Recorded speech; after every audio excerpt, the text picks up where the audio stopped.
온라인 유통사업이 크게 자리를 잡으면서 저는 이 낡은 상가를 통째로 샀습니다.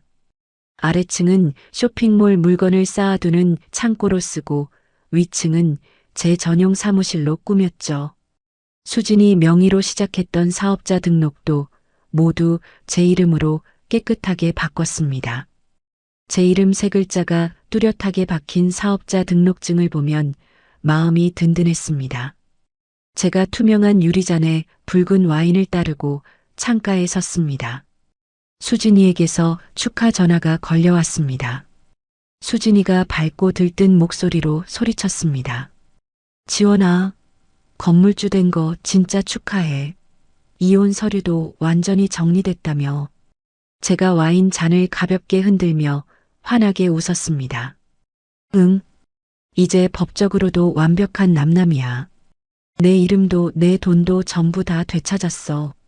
수진이가 안도의 한숨을 내쉬며 다정하게 말했습니다. 진짜 고생 많았어.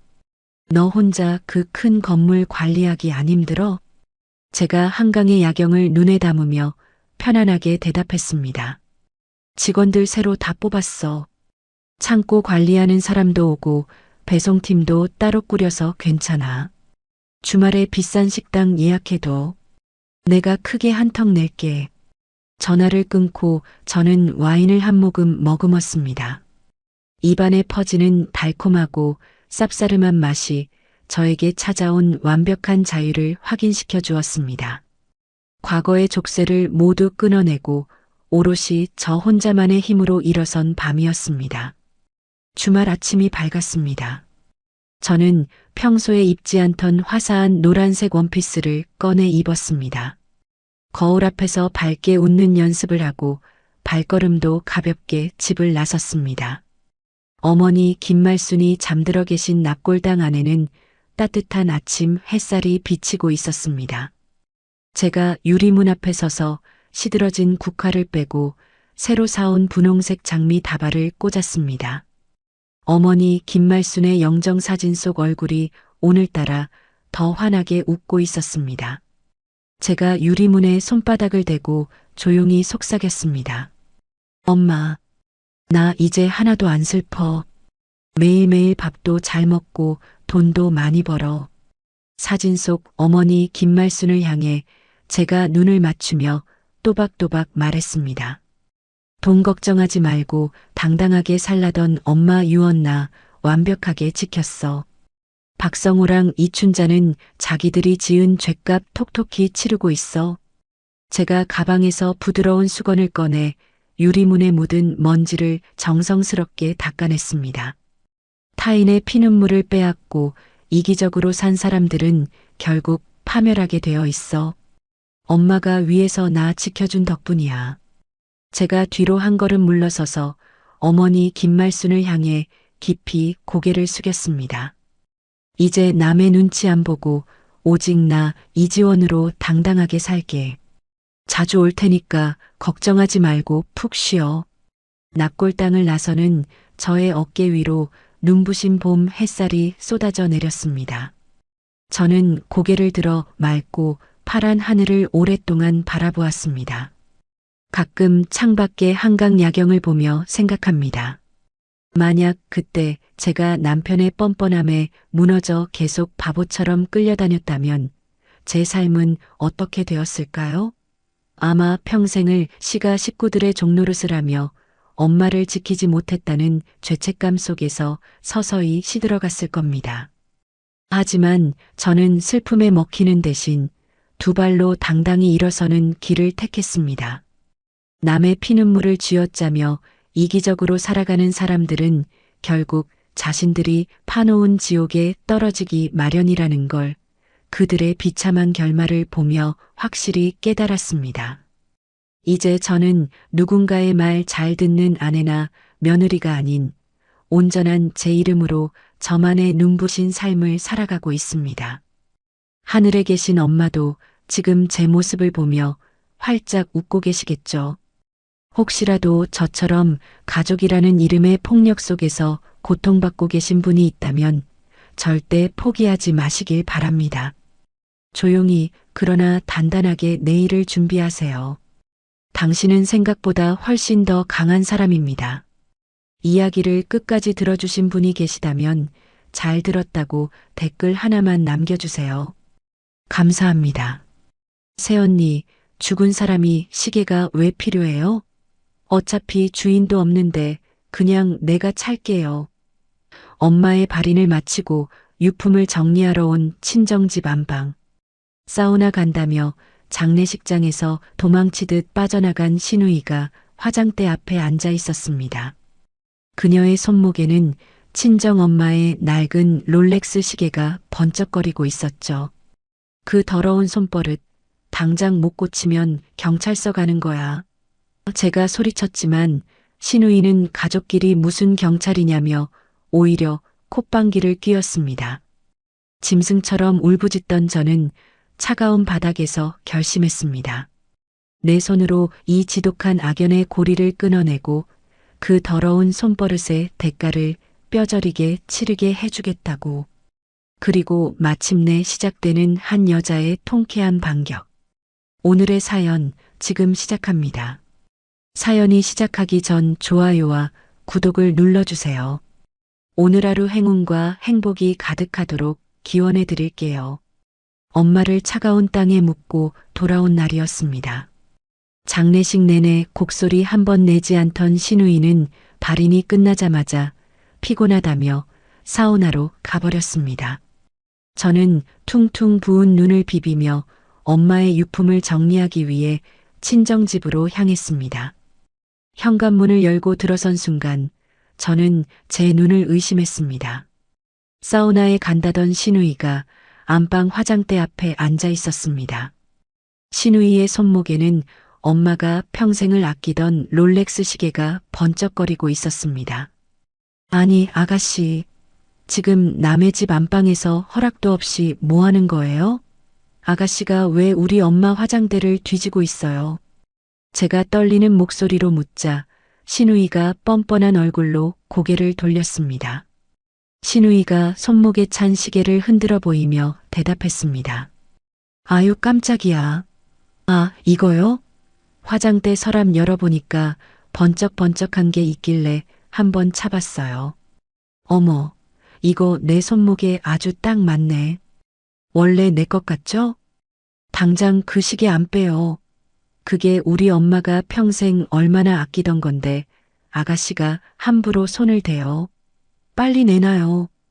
제가 소리를 지르며 다가가자 신우이가 오히려 눈을 치켜뜨며 맞받아쳤습니다. 아유, 새언니 참 유난스럽네 진짜. 사돈어른 이미 돌아가셨잖아요. 죽은 사람이 무덤에 시계 차고 갈 것도 아니고 이게 다 무슨 소용이에요? 어차피 이제 주인도 없는 물건인데 그냥 아가씨인 내가 찰게요. 언니는 며느리니까 이 정도는 나한테 줄 수 있잖아. 신우이의 입에서 나온 끔찍한 말에 저는 머릿속이 하얗게 비어버리는 것 같았습니다. 엄마의 숨결이 남아있는 유품을 탐내는 것도 모자라 고인에 대한 최소한의 예의조차 없는 태도였습니다. 제가 신우이의 팔목을 낚아채며 소리쳤습니다. 뭐라고요?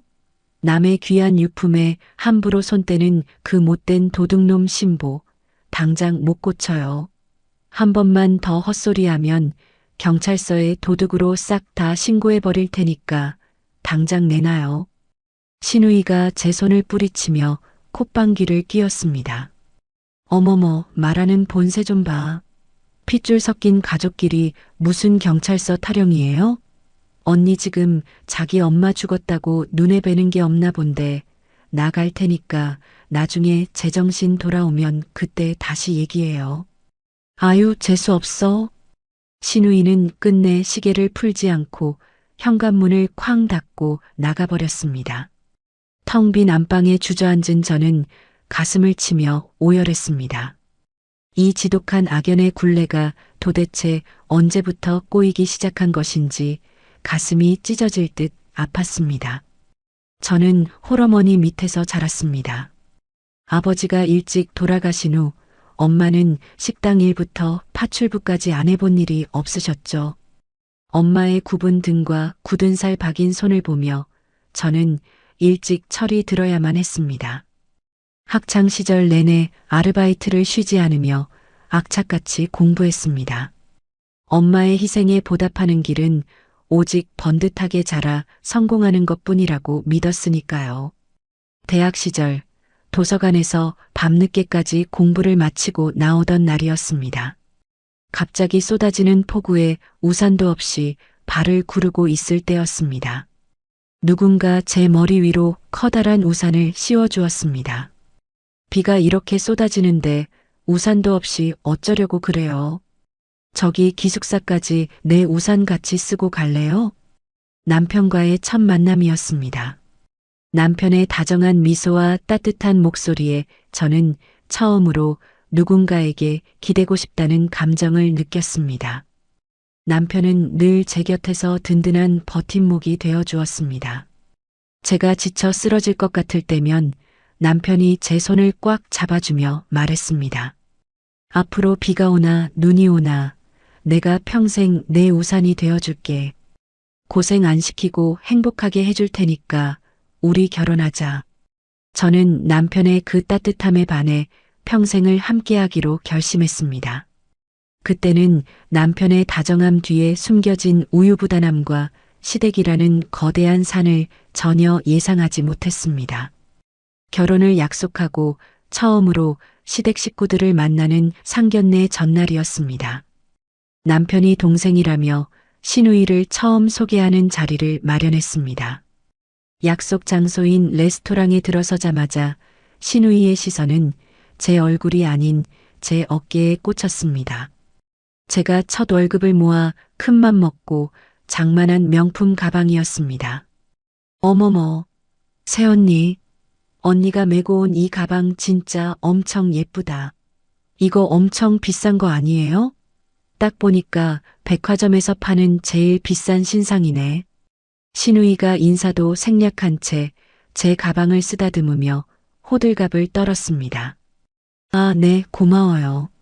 제가 회사 처음 취직하고 그동안 고생한 저한테 주는 선물로 큰맘 먹고 산 거예요.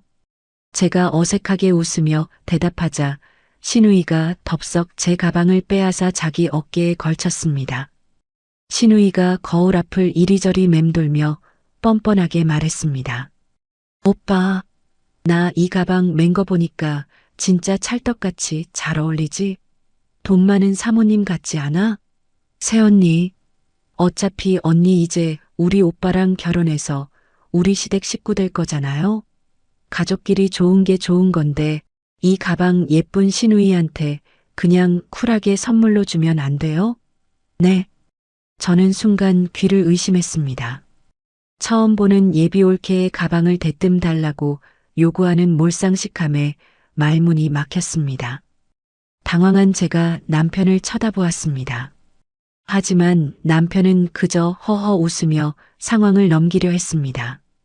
에헤이, 넌 처음 보는 새언니한테 못하는 소리가 없어.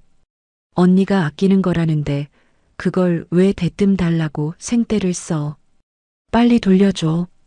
나중에 오빠가 돈 많이 벌면 그때 예쁜 걸로 하나 사줄 테니까 참아. 째째하게 진짜. 앞으로 한 식구 될 사람한테 꼴랑 가방 하나 못 줘? 우리 오빠가 언니 데려가 주는 건데. 보아하니 새언니도 은근히 돈 꽉 쥐고 안 푸는 짠순이 스타일이네. 치사해서 안 갖는다. 시누이가 입을 삐죽이며 가방을 테이블 위에 탁 소리나게 내려놓았습니다. 가방을 돌려받는 제 손이 미세하게 떨렸습니다. 그때 단호하게 선을 긋고 화를 냈어야 했습니다. 하지만 저는 남편의 체면을 생각해서 그리고 앞으로 가족이 될 사람이라는 이유로 억지로 미소를 지으며 참았습니다. 속으로는 불쾌감이 차올랐지만 좋은 게 좋은 거라며 제 자신을 다독였죠. 그 바보 같은 인내가 앞으로 제 삶을 송두리째 흔들어 놓을 비극의 씨앗이 될 줄은 꿈에도 몰랐습니다. 결혼 직후부터 신혼집은 온전한 제 공간이 아니었습니다. 현관문 비밀번호를 알아낸 시누이는 예고도 없이 수시로 집을 드나들었습니다. 퇴근하고 돌아오면 안방 화장대 위는 늘 엉망으로 어질러져 있었습니다. 제가 아침마다 아껴 바르던 고가의 영양크림은 뚜껑이 열린 채 굴러다녔습니다. 크림통 안은 누군가 손가락으로 푹푹 파서 쓴 자국이 선명하게 남아 바닥을 보이고 있었습니다. 옷장을 열어보면 백화점에서 큰맘 먹고 산 실크 원피스도 옷걸이에서 감쪽같이 사라졌습니다. 참다 못한 제가 거실 소파에 비스듬히 누워 텔레비전을 보는 시누이에게 다가갔습니다. 제가 텅 빈 영양 크림통을 시누이 얼굴 앞으로 들이밀며 말했습니다. 아가씨, 제 화장품 또 마음대로 썼어요? 옷장에 걸어둔 원피스도 아가씨가 가져갔죠? 시누이가 텔레비전 화면에서 눈을 떼지 않고 손톱을 뜯으며 퉁명스럽게 대답했습니다. 아, 그거 내가 오늘 모임 있어서 입고 나갔어. 화장품도 듬뿍 좀 발랐고 가족끼리 너무 야박하게 구네.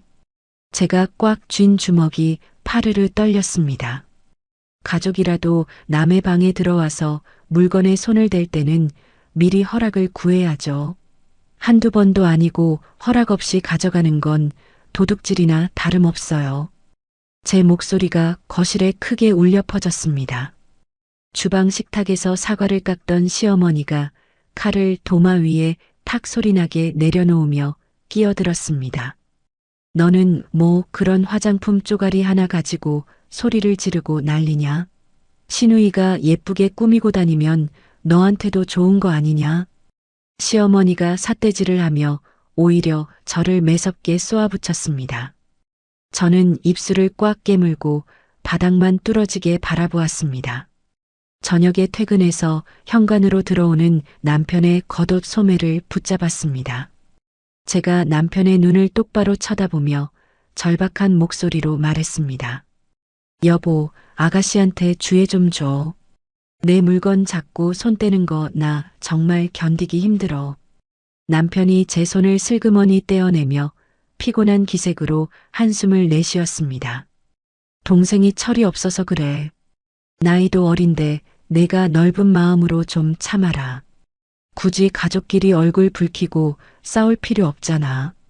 남편의 대답에 저는 가슴 한가운데 무거운 돌덩이가 얹히는 것 같았습니다. 저를 지켜주겠다던 남편은 시댁 식구들 앞에서는 철저히 뒤로 숨어버리는 방관자였습니다. 그날 밤 저는 침대 구석에 몸을 웅크린 채 소리 없이 눈물만 삼켰습니다. 어느 날 오후 회사에서 업무 서류를 정리하던 중에 병원에서 전화가 걸려왔습니다.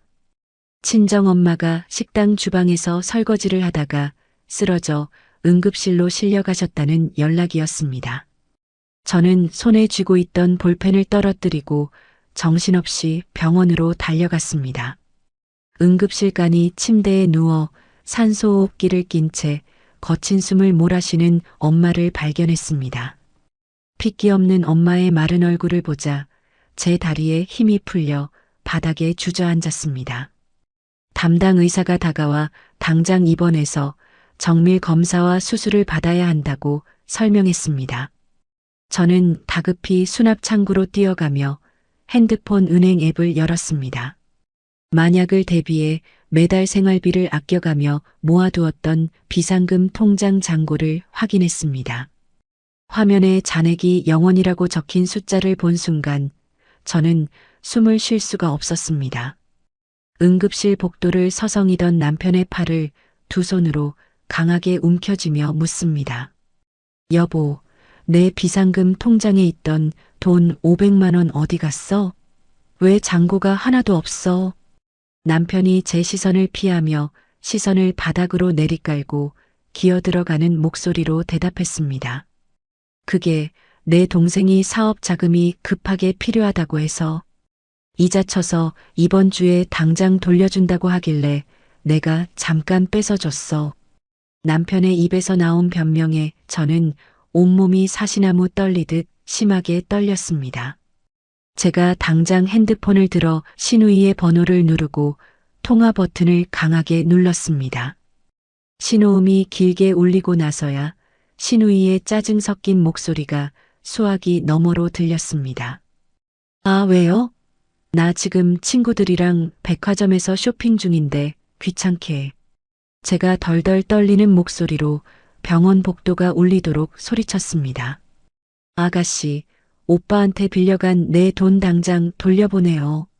우리 엄마 지금 쓰러지셔서 당장 병원비 내야 해요. 신우이가 전화기 너머로 코웃음을 쳤습니다. 새언니 진짜 웃기네. 나한테 돈 안 빌려주려고 멀쩡한 엄마 아프다고 핑계대는 거예요? 나 지금 돈 없으니까 나중에 갚을게요. 신우이는 제 대답을 기다리지도 않고 전화를 일방적으로 뚝 끊어버렸습니다. 통화가 끊어진 핸드폰을 쥔 제 손등 위로 차가운 식은 땀이 흘러내렸습니다. 엄마는 다행히 의식을 찾으셨지만 병세는 예상보다 훨씬 깊고 위중했습니다. 며칠 뒤 입원실에서 앙상해진 엄마의 팔다리를 주무르며 간호하고 있을 때였습니다. 엄마가 기운 없는 손으로 제 손목을 부드럽게 감싸주었습니다. 엄마가 베개 밑에서 오래된 붉은색 융주머니 하나를 꺼내 제 손바닥 위에 올려놓았습니다. 이거 내가 가지고 있어라. 내 아빠가 나 시집 올 때 큰맘 먹고 사준 시계야. 주머니 안에는 세월의 흔적이 묻어 낡았지만 특유의 광택을 잃지 않은 롤렉스 시계가 들어 있었습니다. 제가 눈물을 뚝뚝 흘리며 엄마의 거칠고 마른 손을 두 손으로 감쌌습니다. 엄마, 이걸 왜 지금 나한테 줘? 엄마 병 다 낫고 퇴원하면 예쁘게 차고 다녀야지. 엄마가 제 볼을 타고 흐르는 눈물을 소매 끝으로 닦아주며 속삭이듯 대답했습니다. 내 병원비 된다고 우리 딸 고생하는 거 엄마가 다 안다. 이거 팔아서 병원비에 꼭 보탰어. 아니면 내가 평생 몸에 지니고 다니든가. 엄마의 쉰 목소리에 저는 시계를 가슴 깊이 품어안고 엎드려 소리내어 울었습니다. 이 시계는 값을 매길 수 없는 물건이었습니다. 엄마가 숱한 고생과 가난 속에서도 먼저 떠난 아빠와의 추억을 지키기 위해 단 한 번도 팔지 않고 품어온 숭고한 사랑이었습니다. 저는 이 시계를 제 목숨처럼 아끼고 지키겠다고 다짐하며 조심스럽게 가방 안주머니 깊숙한 곳에 넣었습니다. 그때 굳게 닫혀있던 병실 문이 거칠게 열리고 신우이가 요란한 발소리를 내며 들어왔습니다. 신우이가 작은 음료수 상자를 침대 옆 탁자 위에 소리나게 내려놓으며 말했습니다. 사돈어른, 좀 어떠세요? 오빠가 자꾸 병문안 가보라고 해서 시간 내서 왔어요. 신우이는 엄마의 안색을 살피는 대신 병실 안을 이리저리 둘러보았습니다. 그러다 신우이의 시선이 제 가방 안주머니 밖으로 살짝 삐져나온 금빛 시계줄에 멈춰 섰습니다.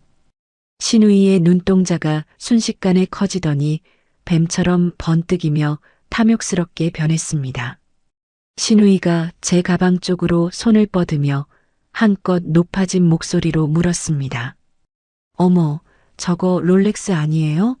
새언니가 저렇게 비싼 명품 시계가 대체 어디서 났어요?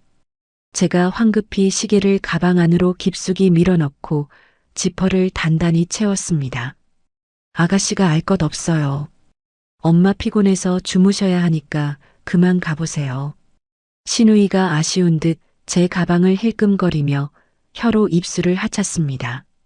신우이가 문을 열고 병실을 나가는 뒷모습을 보며 저는 두 팔로 가방을 제 몸에 바짝 끌어안았습니다. 엄마의 병세는 하루가 다르게 나빠졌습니다. 병실 공기는 소독약 냄새와 무거운 침묵으로 가득 찼습니다. 엄마는 산소 마스크에 의지해 겨우 가느다란 숨을 이어가고 계셨습니다. 간이 침대에서 쪽잠을 자던 저는 병실 문이 열리는 소리에 화들짝 놀라 잠에서 깼습니다. 신우이가 화려한 차림으로 낯선 남자 한 명을 대동하고 병실 안으로 성큼성큼 들어오고 있었습니다.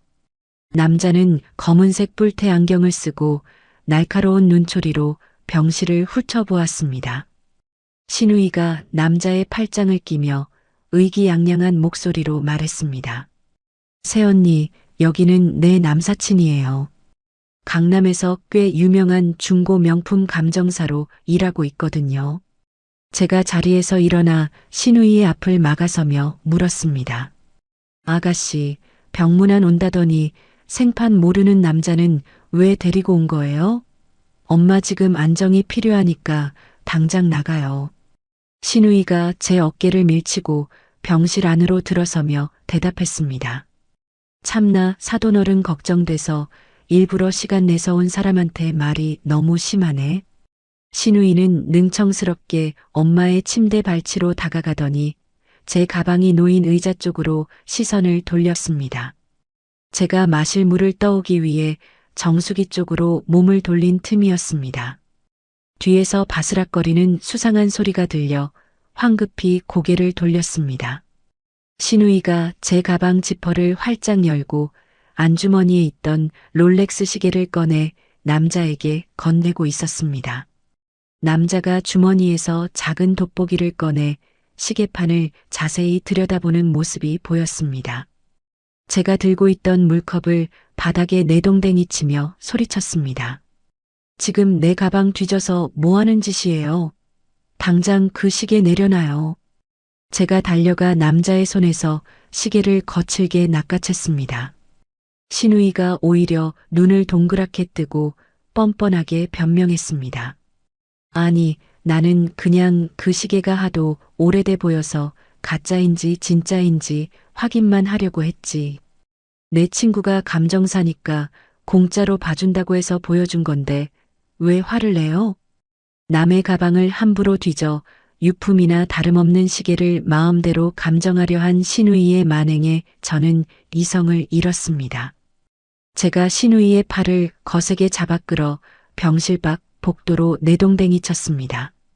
당장 안 꺼져. 다시는 내 눈앞에 띄지 마.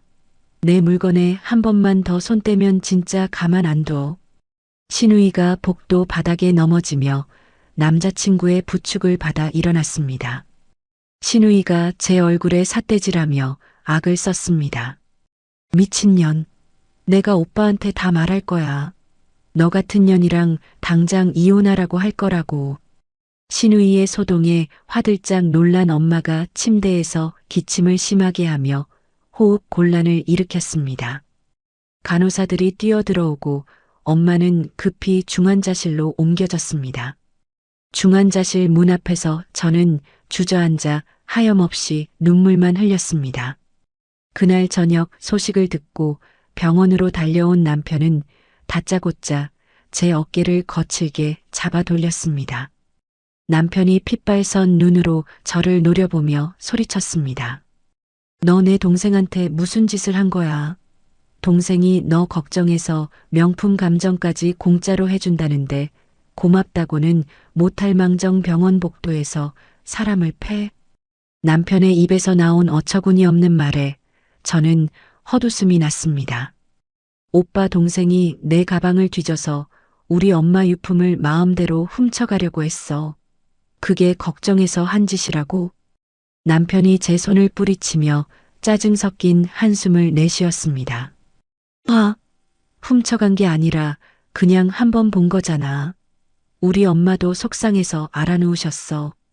내가 당장 동생한테 전화해서 사과해. 가장 의지해야 할 남편마저 저를 벼랑 끝으로 밀어넣고 있었습니다. 저는 남편의 차가운 눈빛을 보며 이 가족 속에서 철저히 혼자라는 뼈저린 고독을 느꼈습니다. 며칠 뒤 엄마는 끝내 의식을 회복하지 못하고 앙상한 내 손을 잡은 채 조용히 숨을 거두셨습니다. 장례식장에는 비통한 곡소리 대신 시댁 식구들의 가식적인 위로만 맴돌았습니다. 시어머니와 시누이는 조문객들이 올 때만 과장되게 눈물을 닦으며 슬픈 척 연기했습니다. 조문객이 빠져나가고 텅 빈 새벽이 되면 시누이는 구석에 앉아 핸드폰으로 쇼핑몰만 들여다보며 웃어댔습니다. 장례식 마지막 날 새벽 발인을 몇 시간 앞두고 신우이가 하품을 늘어지게 하며 일어났습니다. 어휴, 피곤해 죽겠네. 오빠, 나 근처 사우나 좀 다녀올 테니까 수고해. 신우이가 도망치듯 장례식장을 빠져나가는 뒷모습을 보며 저는 가슴 한구석에서 알 수 없는 묘한 불길함을 느꼈습니다. 발인을 무사히 마치고 친척들을 배웅한 뒤 저는 곧장 친정집으로 향했습니다. 엄마의 옷가지와 유품을 정리하기 위해 안방 문을 열었습니다. 방 안은 누군가 다녀간 것처럼 서랍장이 반쯤 열려 있고 물건들이 흩어져 있었습니다. 그리고 옷장 구석에 숨겨두었던 작은 소형 금고의 문이 활짝 열려 있었습니다. 금고 안쪽 깊숙한 곳에 조심스럽게 보관해 두었던 붉은색 융주머니가 감쪽같이 사라진 것을 발견했습니다. 순간 장례식장에서 사우나에 간다며 도망치듯 사라지던 신우이의 뒷모습이 머릿속을 스치고 지나갔습니다. 저는 떨리는 손으로 빈 금고 안을 더듬으며 짐승처럼 울부짖었습니다.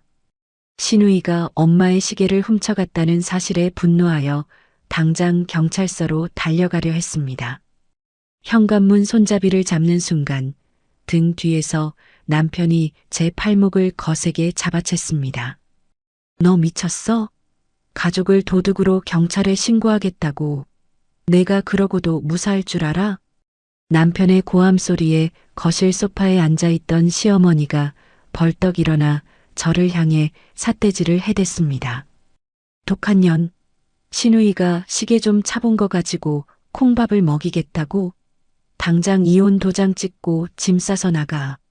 시댁 식구들의 거센 반발과 적반하장 태도에 저는 다리에 힘이 풀려 그 자리에 주저앉아 엉엉 소리 내어 울었습니다. 경찰에 신고조차 하지 못하고 며칠 동안 밥 한 숟가락 넘기지 못한 채 알아누웠습니다. 절망의 늪에 빠져 숨조차 쉬기 힘들 때 낯선 번호로 전화 한 통이 걸려왔습니다. 여보세요? 나 수진이야. 고등학교 동창 김수진. 장례식장에서 얼굴 봤는데 경황이 없어서 인사만 하고 왔어. 엄마의 장례식장에 조문을 왔던 수진이었습니다. 수진이는 현재 서울에서 꽤 유능한 형사 전문 변호사로 일하고 있었습니다. 저는 수진이의 따뜻한 목소리를 듣자마자 댐이 무너지듯 울음을 터뜨리며 그동안의 억울한 사연을 모두 털어놓았습니다. 다음 날 수진이가 제 얼굴을 보자마자 단호한 목소리로 말했습니다. 내 심정적 분노만으로는 이길 수 없어. 지금부터는 감정을 죽이고 철저하게 증거를 수집해야 해. 내가 끝까지 도울 테니까 나만 믿고 따라와. 수진이의 이성적이고 확신에 찬 말에 저는 무너졌던 마음을 다잡고 차가운 이성을 되찾았습니다. 그날 밤부터 저는 남편이 잠든 틈을 타 몰래 집을 빠져나와 증거 수집에 나섰습니다. 친정집 골목 어귀에 있는 방범용 CCTV와 이웃집 담벼락에 주차된 차량의 블랙박스를 샅샅이 뒤졌습니다. 며칠을 뜬 눈으로 밤을 새우며 영상을 확인하던 중 마침내 결정적인 장면을 찾아냈습니다. 엄마의 발인 전날 새벽 장례식장에서 사우나에 간다던 신우이가 택시에서 내려 친정집 현관문을 따고 들어가는 모습이 CCTV 화면에 고스란히 담겨 있었습니다.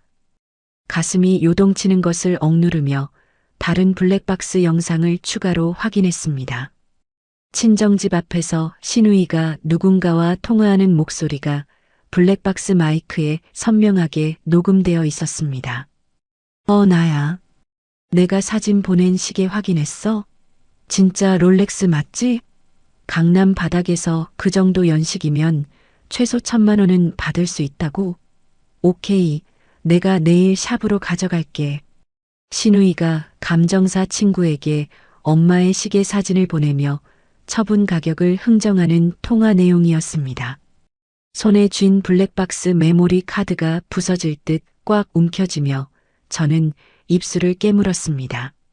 수집한 증거들을 모두 USB에 담아 수진이의 변호사 사무실로 찾아갔습니다. 수진이는 영상을 확인하고는 고개를 끄덕이며 책상 위에서 고소장 양식을 꺼냈습니다. 증거는 완벽해. 친족상돌에 주장할 텐데 너랑 동거하는 친족이 아니니까 절도죄 처벌 충분히 가능해. 이제 시작이야. 저는 수진이와 함께 남편과 시어머니 몰래 신우이를 특정경제범죄 가중처벌법상 절도 혐의로 고소하는 고소장을 정성껏 작성했습니다. 펜을 쥔 손끝에 힘을 주며 고소장 하단에 제 이름을 또박또박 적어 내려갔습니다. 저는 눈을 감고 하늘에 계신 엄마에게 조용히 맹세했습니다. 엄마, 나 이제 절대 물러서지 않을게. 내 목, 엄마 목까지 전부 다 되찾아올 테니까 지켜봐줘. 서류 봉투를 품에 안고 경찰서로 향하는 발걸음은 그 어느 때보다 무겁고 단호했습니다. 제 뒤통수를 때리는 차가운 바람이 오히려 제 정신을 맑게 깨워주는 것 같았습니다. 고소장을 접수하고 며칠이 지나지 않아 신우이에게 경찰 출석 요구서가 날아갔습니다. 처음에 신우이는 보이스피싱인 줄 알고 경찰에게 콧방귀를 뀌며 전화를 끊어버렸다고 합니다. 하지만 우편으로 정식 출석 요구서를 받아들고 나서야 사태의 심각성을 깨닫고 사색이 되었습니다. 경찰서 조사실 문이 열리고 화장이 잔뜩 번진 신우이가 씩씩거리며 들어왔습니다. 신우이가 조사실 의자에 털썩 주저앉으며 담당 형사를 향해 목소리를 높였습니다.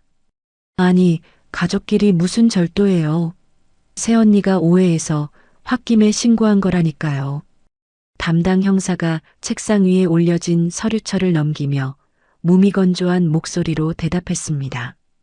가족이라도 동거하지 않는 친족은 처벌 대상입니다. 남의 집에 몰래 들어가서 물건을 가져온 게 맞습니까? 신우이가 억울하다는 듯 가슴을 치며 소리쳤습니다. 제가 언제 몰래 들어가요. 오빠 집이니까 그냥 편하게 비밀번호 누르고 들어간 거죠. 그리고 그 시계 어차피 주인도 죽고 없는데 버리기 아까워서 내가 차겠다고 한 게 무슨 죄가 돼요? 제가 굳은 표정으로 신우이 맞은편 의자에 앉으며 차갑게 쏘아붙였습니다. 비밀번호를 몰래 알아내서 허락도 없이 남의 친정집에 들어간 게 주거침입이고 절도야. 그리고 그 시계는 우리 엄마가 나한테 남겨주신 유품이지 쓰레기가 아니야. 신우이가 눈을 부릅뜨며 제게 삿대질을 해댔습니다. 새언니 진짜 독하다. 내가 그깟 낡은 시계 하나 차본 거 가지고 사람을 정과자로 만들 작정이에요? 오빠가 이 사실 알면 언니 가만 안 둘 거리요. 신우이의 뻔뻔한 태도에 담당 형사가 헛기침을 하며 모니터를 신우이 쪽으로 돌렸습니다. 형사가 마우스를 클릭하자 화면에 방범용 CCTV 영상이 재생되었습니다. 장례식 발인 전날 새벽에 상복을 입고 피해자 친정집에 들어가는 모습 맞으시죠? 그리고 이 녹음 파일도 들어보시죠. 모니터 스피커에서 신우이가 감정사 친구와 1,000만 원의 시계를 팔겠다며 흥정하는 목소리가 흘러나왔습니다. 신우이의 얼굴이 순식간에 하얗게 질리며 동공이 마구 흔들렸습니다. 신우이가 더듬거리는 목소리로 변명하려 애썼습니다. 그거는 그냥 가격이 얼마나 되나 궁금해서 물어본 거지 진짜 팔려고 한 건 아니에요. 제가 탁자를 양손으로 강하게 내리치며 자리에서 벌떡 일어났습니다. 거짓말하지 마. 아가씨는 처음부터 그 시계 훔쳐서 팔아먹을 작정이었잖아. 병실에서부터 남의 가방 뒤지더니 기어코 장례식 날 몰래 들어가서 훔쳐간 거 영상이랑 녹음에 다 찍혔어. 신우이는 더 이상 변명할 거리를 찾지 못하고 입을 꾹 다문 채 바닥만 내려다보았습니다. 저는 담당 형사 앞에서 신우이가 신혼집에서 제 물건을 훔쳐가던 과거의 악행들까지 조목조목 짚어가며 진술했습니다. 엄마의 시계가 제게 어떤 의미인지, 신우이의 행동이 얼마나 큰 정신적 고통을 주었는지 명확하게 설명했습니다. 조사실을 꽉 채우던 신우이의 악다구니가 멈추자 제 가슴속 체증이 쑥 내려가는 듯한 통쾌함이 밀려왔습니다. 조사를 마치고 경찰서 정문을 나서는 제 발걸음은 깃털처럼 가벼웠습니다. 오랜만에 가슴을 짓누르던 무거운 돌덩이가 사라지고 시원한 바람이 폐부 깊숙이 들어오는 것을 느꼈습니다. 저는 경찰서 근처에 있는 작은 카페로 향했습니다. 생전에 엄마가 병원 진료를 마치면 저와 함께 들러 따뜻한 쌍화차를 마시던 곳이었습니다. 창가 쪽에 자리를 잡고 앉아 창밖으로 지나가는 사람들을 가만히 바라보았습니다. 카페 사장님이 모락모락 김이 나는 쌍화차 2잔을 쟁반에 담아 테이블 위에 올려놓았습니다. 오랜만에 오셨네요. 어머님은 오늘 같이 안 오셨어요? 사장님의 다정한 물음에 저는 옅은 미소를 지으며 대답했습니다. 엄마는 며칠 전에 좋은 곳으로 긴 여행을 떠나셨어요. 오늘은 저 혼자 엄마 목까지 다 마시고 가려고요. 사장님이 안타까운 표정으로 제 어깨를 토닥여주고 카운터로 돌아갔습니다. 저는 맞은편 빈 의자를 바라보며 엄마와 마주 앉아 웃고 떠들던 행복했던 시절을 떠올렸습니다. 엄마의 굽은 등을 쓰다듬고 주름진 손을 잡으며 보냈던 소박하지만 따뜻했던 시간들이 파노라마처럼 스쳐 지나갔습니다. 쌍화차를 한 모금 머금자 달콤하고 쌉싸름한 향기가 입안에 퍼지며 소소한 평화가 찾아왔습니다. 시어머니와 남편이 이 사실을 알게 되면 저를 미친 듯이 몰아세울 것이 뻔했습니다. 하지만 저는 더 이상 그들의 분노가 두렵지 않았습니다. 오히려 이 썩어 빠진 굴레에서 벗어날 수 있다는 묘한 해방감마저 들었습니다. 그때 테이블 위에 올려둔 핸드폰이 요란하게 울리기 시작했습니다. 액정 화면에는 남편의 이름이 붉은 글씨로 번쩍이고 있었습니다. 신우이가 조사를 마치고 울고불고 난리를 치며 시어머니와 남편에게 달려가 도움을 요청한 것이 분명했습니다. 저는 천천히 숨을 고르고 통화 버튼을 눌러 핸드폰을 귀에 가져다 댔습니다. 수화기 너머로 남편의 다급하고 화가 잔뜩 난 목소리가 고막을 때렸습니다. 너 지금 대체 무슨 짓을 한 거야? 경찰서에서 동생을 절도범으로 몰아붙였다며. 너 진짜 정신 나갔어? 남편의 고함 소리에 시어머니가 옆에서 악을 쓰는 소리도 함께 들려왔습니다. 그 독한 년 당장 집으로 들어오라고 해. 내가 아주 머리채를 다 뽑아놓을 테니까. 남편이 다시 수화기에 대고 거칠게 숨을 몰아쉬며 소리쳤습니다. 당장 고소 취하하고 서관장 찍어. 가족끼리 이게 무슨 망신이야. 저는 남편의 고함을 끝까지 듣고 나서야 차분하고 낮게 가라앉은 목소리로 대답했습니다. 내가 분명히 말했지? 남의 물건에 손 떼는 그 더러운 손벌은 못 고치면 경찰서 가는 거라고. 이건 이제 겨우 시작일 뿐이야. 남편이 당황한 듯 말을 더듬거렸습니다. 시작이라니 그게 무슨 소리야. 너 진짜 미쳤어? 저는 남편의 말이 끝나기도 전에 종료 버튼을 꾹 눌러 통화를 끊어버렸습니다. 테이블 위에 핸드폰을 뒤집어 놓고 식어가는 쌍화차를 천천히 마셨습니다.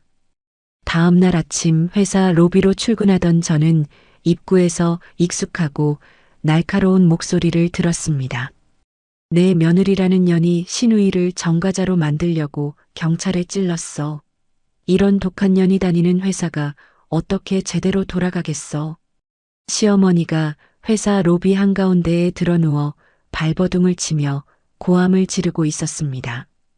주변에는 출근하던 직원들이 웅성거리며 모여들어 구경하고 있었습니다. 시댁 친척들까지 동원되어 시어머니 주변을 에워싸고 맞장구를 치며 소란을 피웠습니다. 제가 얼굴이 화끈거려 서둘러 시어머니에게 다가가 팔을 잡아 끌며 말했습니다. 어머니, 여기서 이러시면 안 돼요. 남들 다 보는데 창피하지도 않으세요? 당장 일어나세요.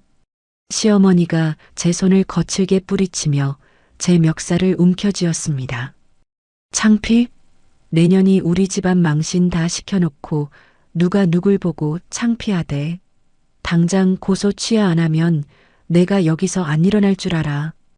경비원들이 달려와 시어머니를 말렸지만 역부족이었습니다. 저는 직원들의 수군거리는 소리와 따가운 시선을 견디지 못하고 도망치듯 사무실로 올라왔습니다. 사무실 분위기도 싸늘하기는 마찬가지였습니다. 인사팀장이 저를 따로 휴게실로 불러 심각한 표정으로 말했습니다. 개인적인 가정사는 알아서 해결하셔야지 이렇게 회사 로비에서 소란을 피우시면 업무에 지장이 큽니다. 빠른 시일 내에 수습하세요. 인사팀장의 질책에 저는 쥐구멍이라도 숨고 싶은 심정으로 고개를 숙였습니다. 엎친 데 덮친 격으로 점심시간에 핸드폰 알림이 쉴 새 없이 울려대기 시작했습니다. 신우이가 자신의 소셜미디어 계정에 긴 글을 올려 저를 공개적으로 저격한 것이었습니다. 평소 우울증이 심한 새언니가 가족들을 이간질하려고 내가 선물 받은 시계를 훔쳐갔다고 누명을 씌웠습니다. 우리 가족은 지옥 같은 시간을 보내고 있어요. 신우이는 자신을 억울한 피해자로 교묘하게 포장하고 저를 가족을 팔아먹은 미친 여자로 매도했습니다. 그 글은 순식간에 퍼져나가 제 친구들과 지인들에게까지 전달되었습니다. 모르는 사람들이 제 계정까지 찾아와 악성 댓글을 쏟아냈습니다. 직장 생활마저 위태로워지고 주변의 오해를 받게 되자 극심한 스트레스에 시달렸습니다. 매일 밤 침대에 누워 천장을 바라보며 억울함에 소리 없이 눈물만 흘렸습니다. 며칠 뒤 남편이 퇴근하고 집에 오자마자 거실 탁자 위에 서류 봉투를 집어 던졌습니다. 너 끝까지 이럴래? 고소 당장 취하해. 안 그러면 나도 이혼 소송 걸 거야. 너 같은 독한 여자랑은 1분 1초도 같이 살기 싫어. 남편이 이혼을 무기로 저를 노골적으로 협박했습니다. 저는 바닥에 떨어진 서류 봉투를 멍하니 바라보며 남편에 대한 마지막 남은 정마저 산산조각 나는 것을 느꼈습니다. 저를 지켜주겠다던 남편은 이제 저를 가장 먼저 버리고 공격하는 흉기가 되어 있었습니다. 설상가상으로 신우이 측에서 유능한 대형 로펌 변호사를 선임했다는 소식이 들려왔습니다. 수진이가 카페에서 저를 만나 심각한 표정으로 서류를 보여주며 설명했습니다. 상대 측 변호사가 친족상 도례를 들고 나왔어. 너랑 신우이가 같이 살지는 않지만 시어머니나 남편이 시계의 공동 소유주라고 주장하면서 가족 간의 일로 몰아가려는 속셈이야. 그게 말이 돼? 그 시계는 우리 엄마가 나한테만 물려주신 건데 왜 자기들이 공동 소유주라는 거야? 제가 분통을 터뜨리며 테이블을 주먹으로 내리쳤습니다. 수진이가 차분하게 제 손을 잡으며 대답했습니다. 물론 법적으로는 무리한 주장이지만 재판을 지연시키고 내 피를 말리려는 전술이야. 상황이 좀 지루하고 복잡해질 수 있어. 수진이의 말대로 상황은 저에게 불리하고 지루하게 흘러가고 있었습니다. 매일 시댁 식구들의 전화 테러와 협박 문자에 시달리며 신경쇠약에 걸릴 지경이었습니다. 어느 날 저녁 모르는 번호로 한 통의 문자 메시지가 도착했습니다. 내일까지 고소 취하 안 하면 사돈어른 묘지에 찾아가서 깽판 칠 줄 알아. 죽은 애미 무덤 파헤쳐지는 꼴 보기 싫으면 당장 경찰서 가서 도장 찍어. 시어머니가 보낸 협박 문자였습니다. 엄마가 돌아가신 지 얼마 되지도 않았는데 엄마의 안식마저 위협받는 최악의 상황이었습니다. 저는 핸드폰을 쥔 손을 부들부들 떨며 그 자리에 털썩 주저앉았습니다. 눈앞이 캄캄해지고 숨이 턱턱 막혀왔습니다. 포기하고 고소를 취하할까 하는 나약한 생각마저 잠시 머릿속을 맴돌았습니다. 하지만 저는 다시 이를 꽉 깨물고 바닥을 짚고 일어났습니다. 여기서 무너지면 엄마의 희생과 내 억울함은 영원히 묻히고 말 것이었습니다. 시어머니의 끔찍한 협박 문자를 확인한 저는 오히려 차가운 분노를 느꼈습니다. 더 이상 바닥을 치며 울고만 있을 수는 없었습니다. 저는 서랍장 깊숙한 곳에 숨겨두었던 낡은 상자를 꺼냈습니다. 그 안에는 제가 결혼 생활 내내 남편과 시댁 식구들에게 당했던 수모의 흔적들이 고스란히 담겨 있었습니다. 저는 파일들을 차곡차곡 정리해 수진이의 변호사 사무실로 찾아갔습니다. 제가 두툼한 서류 봉투와 USB를 수진이의 책상 위에 올려놓으며 말했습니다. 여기 남편이랑 시어머니가 나한테 퍼부은 폭언들 다 녹음되어 있어. 시어머니가 우리 회사 로비에서 난동 피운 영상이랑 시누이가 인터넷에 나를 미친 여자로 몰아간 글 캡처본도 다 정리했어. 수진이가 모니터에 USB를 연결하고 마우스를 클릭하며 내용을 하나씩 확인했습니다. 수진이가 미간을 찌푸리며 혀를 쯧쯧 찼습니다. 진짜 구제불능인 사람들이네. 시누이가 인터넷에 올린 글은 명백한 악의적 허위 사실이라 명예훼손으로 고소할 수 있어.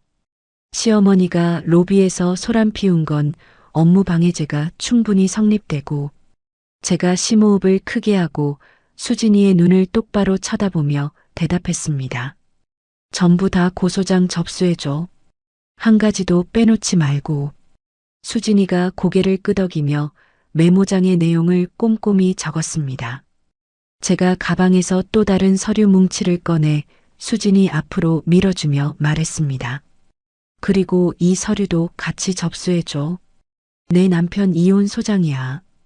위자료 청구 소송도 최고액으로 묶어서 진행할 거야. 수진이가 놀란 눈으로 저와 서류를 번갈아 바라보며 물었습니다. 이혼까지 결심한 거야? 시댁이랑 싸우는 거랑 내 가정을 깨는 건 다른 문제인데 정말 후회 안 하겠어? 제가 씁쓸한 미소를 지으며 고개를 저었습니다. 그토록 지키고 싶었던 가정이었지만 이제는 미련 없어. 가정을 잃는다는 슬픔보다 썩은 살을 도려내야 내가 숨을 쉴 수 있다는 절박함이 훨씬 더 커. 며칠 뒤 남편이 퇴근하자마자 현관문을 부서질 듯 열고 들어왔습니다. 남편의 손에는 법원에서 날아온 등기 우편물이 구겨진 채 들려 있었습니다. 남편이 신발도 벗지 않고 거실로 뛰어들어오며 소리쳤습니다. 아, 너 기어이 법원 소장을 집으로 보내. 우리 엄마 업무방해 고소에 내 이혼 소장까지 싹 다 걸었더라. 제가 텔레비전을 끄고 리모컨을 탁자에 내려놓으며 차분하게 말했습니다. 내가 먼저 이혼 소송 걸겠다고 협박했잖아. 내가 친절하게 먼저 시작해준 건데 뭐가 그렇게 억울해. 남편이 핏발선 눈으로 제 앞까지 다가와 삿대질을 해댔습니다. 내가 한 말은 그냥 내 고집 좀 꺾으려고 한 소리지. 진짜 이혼하자는 게 아니었잖아. 제가 탁자 위에 있던 종이를 집어들어 남편 얼굴에 매섭게 집어 던지며 소리쳤습니다. 내 엄마가 우리 엄마 무덤 파헤치겠다고 보낸 문자야. 내 고집을 꺾어? 너희 가족이 사람 취급이나 받을 자격이 있다고 생각해. 남편이 바닥에 흩어진 종이에 적힌 끔찍한 문자 내용을 읽고는 사색이 되었습니다. 남편의 어깨가 축 처지더니 무릎을 꿇고 제 바짓가랑이를 다급하게 붙잡았습니다. 여보, 엄마가 순간적으로 이성을 잃으셔서 실수하신 거야. 내가 엄마 무릎 꿇리고 싹싹 빌게 만들 테니까 제발 소장만 취하해줘. 제가 남편의 손을 거칠게 쳐내며 차갑게 쏘아붙였습니다. 다 늦었어. 진심으로 사죄하고 가정을 지키고 싶다면 방법은 하나뿐이야. 남편이 희망을 발견한 듯 고개를 번쩍 들며 물었습니다. 그게 뭔데? 내가 다 할게. 시키는 대로 다 할 테니까 제발 말만 해. 제가 남편을 멸시하는 눈빛으로 내려다보며 또박또박 말했습니다. 경찰서로 가서 내 동생이 평소에 남의 물건 얼마나 훔치고 다녔는지 사실대로 증언해. 내 화장품부터 옷까지 몰래 가져간 거 전부 다 진술서에 적어. 남편이 입을 떡 벌리고 믿을 수 없다는 표정으로 저를 바라보았습니다. 내 핏줄을 내 손으로 경찰에 팔아넘기라고?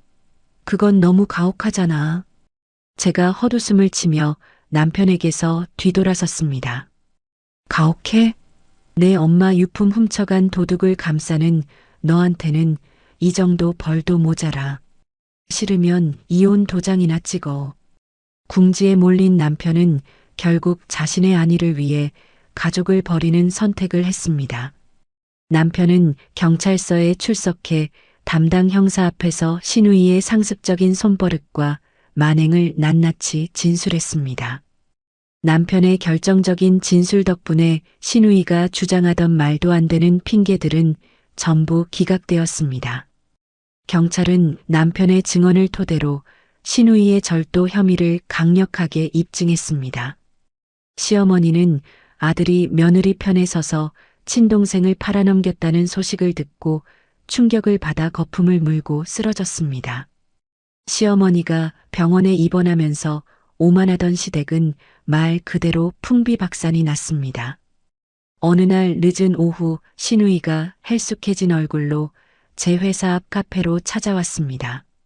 화려했던 예전의 모습은 온데간데 없고 잔뜩 주눅이 든 초라한 몰골이었습니다. 신우이가 제자리에 앉기도 전에 바닥에 털썩 무릎을 꿇었습니다. 신우이가 제 두 손을 부여잡고 굵은 눈물을 뚝뚝 흘리며 애원했습니다. 새언니, 제가 다 잘못했어요. 눈이 멀어서 제가 미친 짓을 했어요.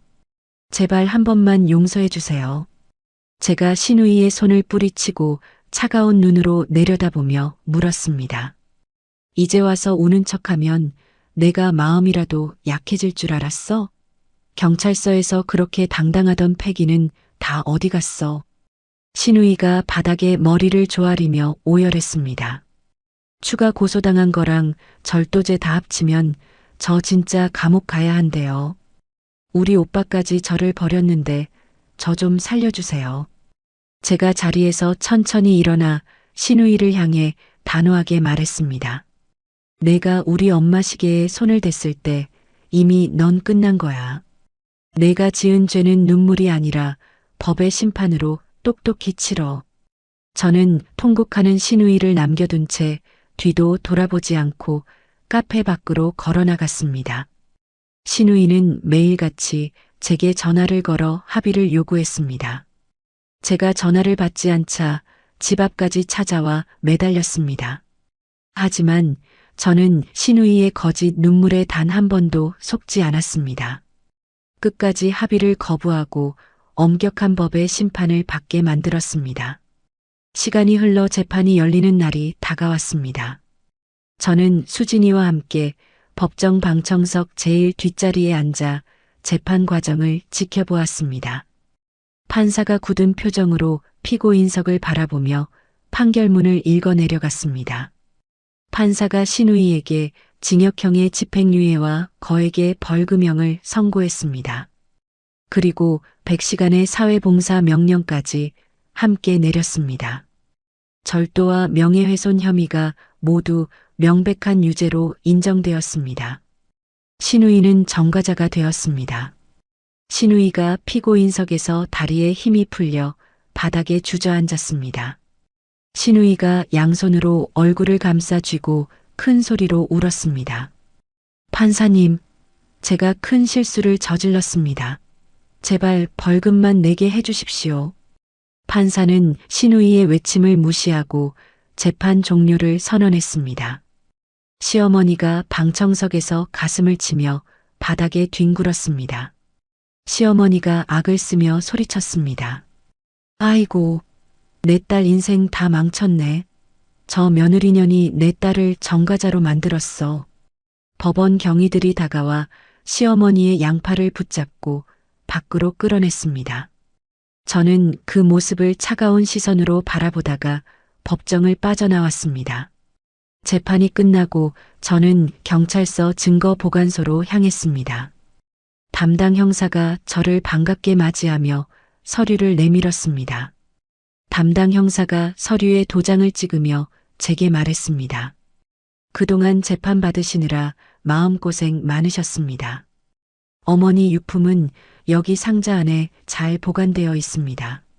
제가 상자를 열어 붉은색 융주머니를 꺼내며 대답했습니다. 형사님 덕분에 우리 엄마 시계를 무사히 찾았습니다. 정말 고맙습니다. 저는 경찰서 밖 벤치에 앉아 주머니 안에서 롤렉스 시계를 꺼냈습니다. 가방에서 손수건을 꺼내 시계의 유리면과 금빛줄을 정성껏 닦았습니다. 차가웠던 금속 시계를 손에 쥐자 엄마의 따뜻한 온기가 전해지는 기분이 들었습니다. 저는 시계를 제 왼쪽 손목에 단단하게 채웠습니다. 시계 초침이 째깍거리는 소리를 들으니 마음이 한결 편안해졌습니다. 며칠 뒤 저는 가정법원 앞에서 남편을 만났습니다. 남편은 며칠 사이에 얼굴이 심하게 헬쑥해져 있었습니다. 수염도 깎지 않고 셔츠는 잔뜩 구겨진 초라한 모습이었습니다. 우리는 판사 앞에서 나란히 서서 합의 이혼 절차를 마무리했습니다. 법원 문을 나서며 남편이 제 앞을 가로막고 떨리는 목소리로 말했습니다. 당신 정말 나랑 이렇게 끝낼 거야? 내가 다 고치고 평생 당신한테 엎드려 살게. 제가 남편의 눈을 차갑게 마주보며 똑박또박 대답했습니다. 당신은 가장 중요한 순간에 나를 버리고 도둑질한 자기 동생 편에 섰어. 우리는 이미 그때 다 끝났어. 남편이 고개를 푹 숙이고 양손으로 얼굴을 문지르며 깊은 한숨을 내쉬었습니다. 내가 제정신이 아니었어. 당신이 얼마나 아플지 생각도 못하고 무조건 내 가족만 챙겼어. 정말 미안해. 제가 남편을 옆으로 밀쳐내고 걸어가며 단호하게 말했습니다. 이제 와서 후회해도 아무 소용없어. 앞으로 각자 인생 살면서 길에서 마주쳐도 아는 척하지 마. 그렇게 저는 남편과 모든 서류 정리를 끝냈습니다. 탐욕스럽고 이기적이었던 시댁 식구들과 영원히 연락을 끊었습니다. 나중에 수진이를 통해 시댁의 상황을 전해 들었습니다. 신우이는 절도 전과 기록이 회사에 알려져 다니던 직장에서 당장 해고를 당했습니다. 거액의 벌금을 내기 위해 타고 다니던 차까지 팔았다고 합니다. 신우이는 매일 방구석에 틀어박혀 시어머니와 서로 내 탓이라며 머리채를 잡고 싸운다고 들었습니다. 시어머니는 화병이 나서 매일 병원을 오가며 누워 지낸다고 합니다. 전 남편은 텅 빈 집에서 매일 술을 마시며 엉망진창으로 살고 있었습니다. 자신의 행동이 가정을 다 망쳤다는 자책감에 시달리며 매일 밤 저에게 문자를 보냈습니다. 저는 전 남편의 번호를 수신 차단하고 단 한 번도 답장하지 않았습니다. 그들의 불행에 저는 조금도 마음이 흔들리지 않았습니다. 스스로 지은 죄에 대한 당연한 대가라고 생각했습니다. 저는 온전히 제자리로 돌아와 평범한 직장 생활을 회복했습니다. 회사에 출근하자마자 같은 부서 동료들이 제 자리로 몰려왔습니다. 박 대리가 따뜻한 커피를 제 책상 위에 올려놓으며 밝은 목소리로 말했습니다. 과장님, 그동안 억울한 누명 쓰시느라 진짜 고생 많으셨어요. 저희는 다 과장님 믿고 있었어요. 최 주임도 제 양손을 꽉 잡으며 진심 어린 위로를 건넸습니다. 인터넷에 올라온 그 이상한 글 처음부터 하나도 안 믿었어요. 과장님이 얼마나 성실하고 착한 분인지 저희가 다 아는데요. 제가 동료들의 위로에 환하게 웃어 보였습니다. 다들 끝까지 저를 믿어주고 걱정해줘서 정말 고마워요. 이제 다 해결됐으니까 밀린 업무에 집중할게요. 제 명예는 회사 안팎에서 완벽하게 회복되었습니다. 직장 생활은 다시 예전처럼 활기를 띠기 시작했습니다. 주말 저녁 저는 수진이와 함께 강남에 있는 분위기 좋은 식당을 찾았습니다. 수진이가 붉은 와인이 담긴 잔을 위로 들어 올리며 환하게 웃었습니다. 그 길었던 싸움 이긴 거 진심으로 축하해. 이제 속 편하게 진짜 내 인생을 살아. 제가 수진이의 잔에 제 와인잔을 가볍게 부딪히며 씩씩하게 대답했습니다. 내가 변호사로서 안 도와줬으면 난 아마 끝까지 억울하게 당하고만 살았을 거야. 넌 내 은인이야. 정말 고마워. 수진이가 제 손목에 찬 롤렉스 시계를 손가락으로 가리키며 말했습니다.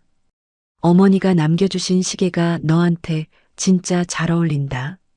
어머니도 하늘에서 너 자랑스러워하며 안심하고 계실 거야. 제가 손목을 들어 빛나는 시계를 가만히 바라보며 옅은 미소를 지었습니다. 응, 엄마가 끝까지 나를 지켜주고 힘을 주신 것 같아. 앞으로는 부끄럽지 않게 당당하게 살 거야. 우리는 맛있는 스테이크를 먹으며 그동안 밀린 이야기를 나누었습니다. 스트레스를 모두 날려버리듯 크게 소리내어 웃었습니다.